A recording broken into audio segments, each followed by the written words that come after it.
Bonjour les amis, bonsoir selon l'heure à laquelle vous allez regarder cette vidéo. Les amis, aujourd'hui s'est passé quelque chose de très important entre Zelensky, le président ukrainien, en tout cas le président illégitime parce qu'actuellement il n'est plus légitime puisque les élections devaient avoir lieu à cause de la guerre. Euh, on a repoussé, c'est la loi martiale qui fonctionne dans son pays actuellement et le président des États-Unis. Donc les amis, cette rencontre avait pour but de négocier, n'est-ce pas, les accords de cessez-le-feu, en tout cas, d'écouter la position de Zelensky par rapport à la proposition de cessez-le-feu entre la Russie et l'Ukraine.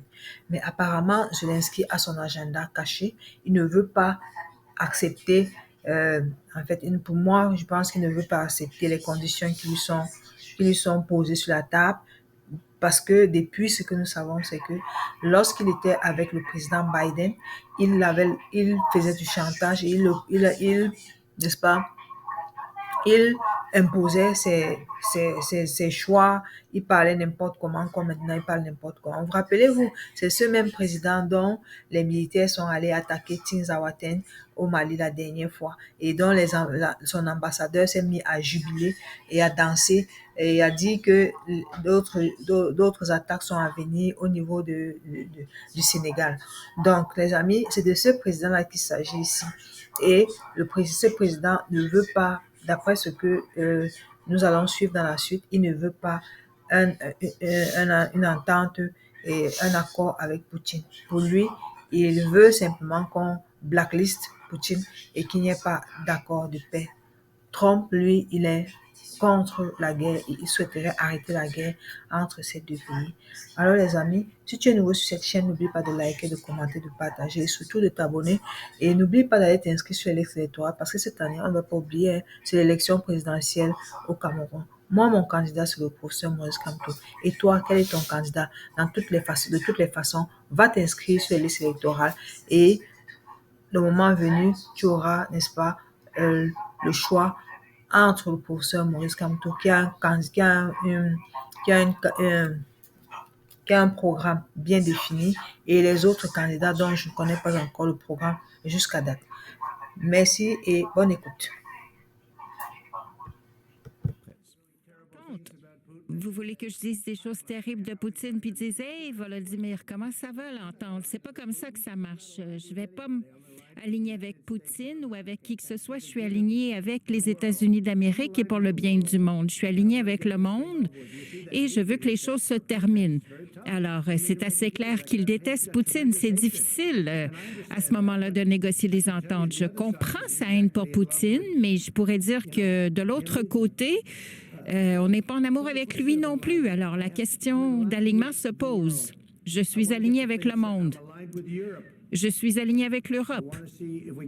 Et je veux voir si le tout peut se déployer. Si vous voulez que je sois tough et raide, ben, je peux l'être, mais c'est pas comme ça qu'on va en arriver à une entente. Alors, une autre question, s'il vous plaît.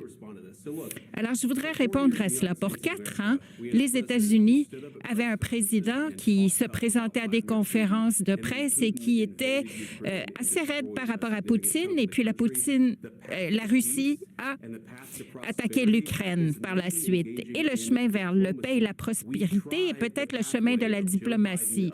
Nous avons suivi la voie de Joe Biden et de faire semblant que les mots du président des États-Unis étaient plus importants que ses actions. Ce qui fait que les États-Unis sont ce qu'ils sont, c'est la diplomatie et c'est ce que fait le président Trump. D'accord. Alors, on a occupé de grandes parties de l'Ukraine, on parle de la Crimée, et cela s'est fait en 2014. On parle de Poutine.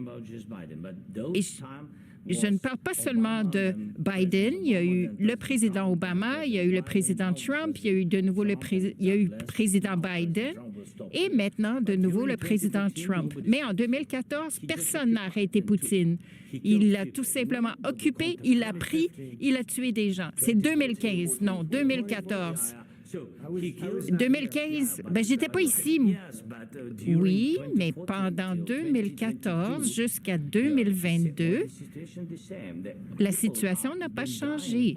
Il y a des gens qui sont morts sur ces frontières. Personne n'a arrêté Poutine. On a eu des conversations, on en a eu plusieurs. Et nous avons signé avec lui, moi-même, en 2019, j'ai signé avec lui une entente. Et j'ai signé avec lui et Merkel un cessez-le-feu. Et tous m'ont dit, il a signé. Il a signé. Ils ne s'en prendront pas à vous. Mais après, il a brisé ce cessez-le-feu, il a tué des gens et malgré des ententes, il ne s'est pas... il n'a pas suivi ces ententes. Alors, quelle est cette diplomatie? Que voulez-vous dire? Je parle de la diplomatie qui va terminer la destruction de votre pays. Oui, mais écoutez, avec respect, j'aimerais vous dire que vous êtes devant les médias américains. Alors, vous forcez des gens vers les premières lignes parce qu'il vous manque des forces militaires et vous devriez être en remerciement devant ce président. Et en fait, j'ai regardé ce qui se passe et ce que vous faites, c'est que vous avez de la propagande et seriez-vous en désaccord que vous avez des problèmes par rapport aux forces militaires et pensez-vous que c'est respectueux d'attaquer cette administration qui cherche à prévenir la destruction de votre pays? Alors, commençons par le début. D'abord, pendant la guerre, tous ont des problèmes, même vous. Mais vous avez un océan et vous ne ressentez pas les effets, mais vous pourrez les ressentir à la suite. Et je vous bénis en ce sens. Dites-nous pas ce que nous allons ressentir. On cherche à trouver une solution à nos problèmes. Ce n'est pas ce que je voulais dire. Vous n'êtes pas en position de prédire ou de dicter comment nous allons nous ressentir. Vous allez ressentir de l'influence. On va se sentir fort et bien. Vous n'êtes pas dans une très bonne position en ce moment. Vous êtes en mauvaise posture, monsieur. Vous êtes en mauvaise posture depuis le début de la guerre. C'est moi qui ai le jeu de cartes en ce moment. Alors, on essaie d'avoir une conversation, mais monsieur, je suis le président. Écoutez, vous êtes en train de jouer le jeu de la Troisième Guerre mondiale, monsieur. Et ce que vous faites est irrespectueux envers ce pays. Je vous respecte, monsieur. Écoute, avez-vous dit merci même une fois depuis que vous êtes arrivé dans cette rencontre? Vous êtes allé en Pennsylvanie et vous avez fait une campagne pour l'opposition en octobre. Alors, on vous demanderait de remercier les États-Unis alors que le président cherche à sauver votre pays. S'il vous plaît, vous dites que lorsqu'on parle de guerre, votre pays connaît des difficultés. Écoutez, vous parlez beaucoup. Votre pays fait face à des défis et vous n'êtes pas gagnant, puis vous pourriez vous en sortir grâce à nous. Notre pays est resté fort depuis le début et nous avons été seuls depuis le début. Vous n'avez pas été seul, vous n'avez pas été seul. On vous a donné, grâce à un président débile, 300 milliards de dollars, des armements militaires, et vous utilisez nos armes, nos forces armées. Et si vous n'aviez pas l'équipement, monsieur, si vous n'aviez pas notre équipement militaire, cette guerre aurait été terminée en 2 semaines, en 3 jours. Oui, je l'ai entendu de la part de Poutine. Peut-être même moins que 3 jours. Alors, ça va être très difficile de négocier. Et puis, votre merci. J'ai souvent remercié les Américains. Bien, il y a des désaccords. Et puis, essayons de résoudre ces désagréments et de ne pas le faire devant les médias américains alors que vous n'avez pas raison. Ben moi, je pense que c'est bon pour les Américains de voir ce qui se passe. C'est pour ça qu'on se présente devant les caméras pour aussi longtemps. Écoutez, vous n'avez pas les cartes en main. Les gens meurent. Écoutez, monsieur, il y a une question. Les gens parlent en même temps.